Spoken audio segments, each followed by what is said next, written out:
Celui que l'on surnomme l'homme qui répare les femmes et prix Nobel de la paix, le docteur Denis Mukwege, s'est lancé dans la bataille pour la présidentielle de décembre prochain en RDC. Il est avec nous en direct de Kinshasa. Docteur Mukwege, bonsoir.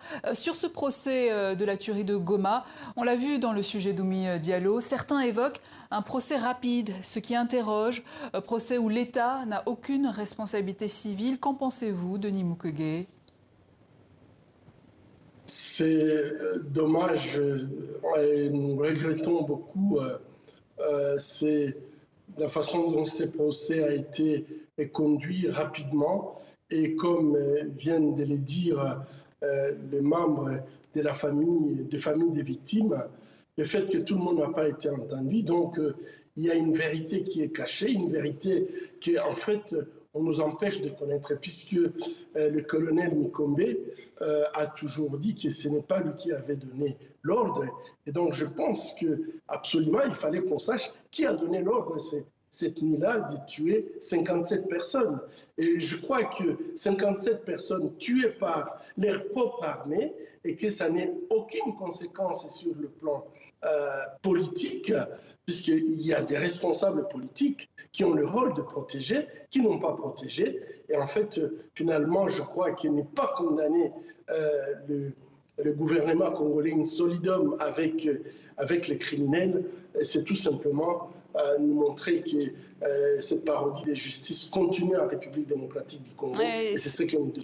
Et c'est sans doute pour ces raisons-là, Denis Mukwege, que vous avez décidé de vous lancer dans cette course à la présidentielle congolaise.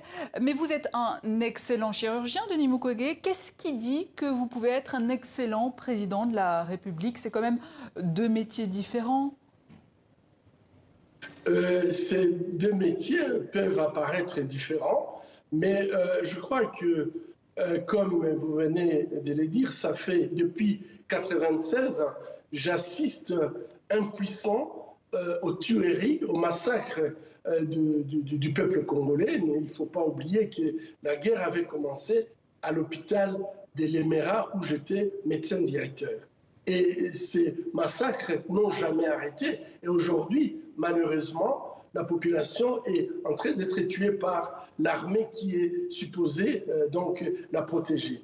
Et pour moi, j'ai fait des plaidoyers. Et je peux vous dire, madame, que j'ai été le premier à proposer un cadre normatif de la justice transitionnelle en République démocratique du Congo, un cadre qui permettrait non seulement de pouvoir aider à mettre fin à ces conflits, puisque moi je crois fermement qu'il n'y a pas de paix sans justice. On est en train de voir que finalement les tueries continuent. Et j'ai proposé un cadre qui est exceptionnel avec 4 piliers, et ce cadre donc de justice transitionnelle permet non seulement de juger les criminels comme parfois on peut les penser, mais ça permet également de faire la prévention.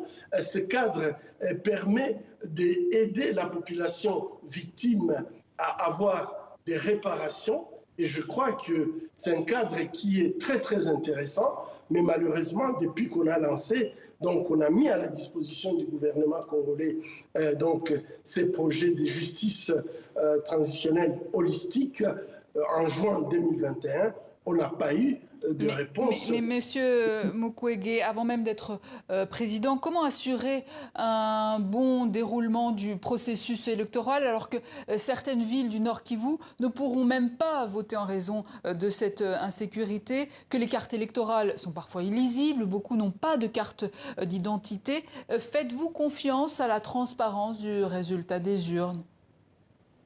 D'abord, je voulais vous dire, madame, que c'est à cause de ça d'ailleurs que nous sommes décidés de nous lancer, puisque dans notre proposition de justice transitionnelle, il y a toute la réforme institutionnelle. Et on voit très bien que le fait qu'on n'a pas fait cette réforme institutionnelle depuis que nous avions connu la Deuxième Guerre et qu'il y a eu des accords qui ont été signés en 2002, mais le fait qu'on n'a pas fait des réformes institutionnelles, ces faits nous entraînent aujourd'hui à avoir une armée qui ne peut pas protéger la population, une armée qui ne peut pas assurer l'intégrité territoriale et une police qui ne protège pas la population. Dans quel pays on peut envoyer des militaires aller tirer sur une population? Mais alors, Denis Mukwege, est-ce que ça veut dire que vous ne faites pas confiance à la transparence des résultats des urnes? Pourtant, vous vous présentez à cette présidentielle.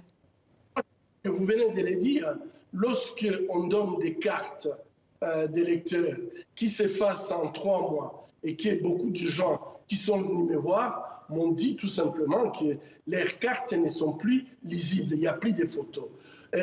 Comment on va demander à cette population d'aller se présenter pour voter alors qu'ils n'ont plus de cartes d'électeurs? Et chose grave, c'est que non seulement en fait, on n'a pas de carte d'identité et que ces cartes d'électeurs servent de cartes d'identité. Donc, toutes les femmes qui sont, donc mes électeurs, je les compte beaucoup parmi les femmes, ces femmes utilisent ces cartes pour aller au marché, pour aller faire leurs petits commerces, etc. Ça sera très difficile pour ces femmes d'aller voter sans identité. Docteur Mukwege, pourquoi, sur le plan politique, pourquoi ne pas faire alliance avec d'autres ténors de l'opposition pour faire barrage au président Tshisekedi qui vous a visiblement déçu, qui lui a reçu les soutiens de Jean-Pierre Bemba, ministre de la Défense, et Vital Kamerhe, vice-premier ministre? N'est-ce pas un risque d'y aller seul? Je n'ai jamais dit que je dois y aller seul, mais on devra y aller avec des personnes qui partagent les mêmes valeurs que les valeurs que nous défendons. Et je pense que pour le moment... Comme qui, vous voulez dire, comme qui? Il y a plusieurs candidats à la présidence de la République qui, lorsque je discute avec eux, je sens très bien que nous partageons les mêmes valeurs. Donc avec d'autres opposants? Exactement. Le moment venu, on pourra pouvoir se mettre ensemble, puisque je crois qu'aujourd'hui, nous avons tout intérêt de pouvoir travailler ensemble, toutes les personnes qui croient que le changement est possible en République démocratique du Congo. Merci. Toutes les personnes qui croient qu'avec les antivaleurs, on ne peut pas faire avancer la démocratie en République démocratique du Congo. Docteur Denis Mukwege, merci. Merci, le temps a été écoulé malheureusement. Merci, je rappelle que vous êtes chirurgien gynécologue, prix Nobel de la paix 2018 et candidat à la présidentielle de décembre prochain en RDC.